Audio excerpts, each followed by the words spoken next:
کولو میں social welfare کا واحد دفتر ٹوٹ پھوٹ کا شکار ہے۔ اسٹاف کی عدم حاضری پر دفتر کے کھڑکیوں پر مکڑیوں نے جالیں بنا لی۔ دفتر میں داخل ہوتے ہی آفس کی صفائی اور پٹے وائرنگ سے یہ اندازہ لگایا جا سکتا ہے کہ یہ آفس کتنا غیر فعال ہے اور اسٹاف کو اپنے دفتر سے کتنا دلچسپی ہے۔ صاحب کی میز پر مٹی کے دول، کرسیوں پر مٹی کے دول، عوام کی ٹیکس سے تنخواہ لینے والے آفس سے بھی غیر حاضر رہتے ہیں۔ ذرائع کے مطابق نصف سے کم اسٹاف حاضر رہتا ہے جبکہ نصف سے زائد اسٹاف غیر حاضر رہتا ہے۔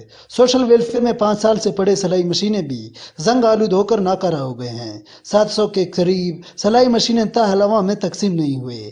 غریب محروم طبقے تاحال اس سے بھی لا علم ہے کہ ضلع میں کوئی سوشل ویلفیئر ادارہ موجود ہے یا نہیں، مگر مجال ہے کہ کوئی اس پر توجہ دے۔ عوامی حلقوں نے اعلیٰ حکام سے دفتر کی فعالی، اسٹاف کی حاضری کو یقینی بنانے کا مطالبہ کیا ہے۔ کیمرہ ٹیم کے ہمراہ احمد مری، وش نیوز، کولو۔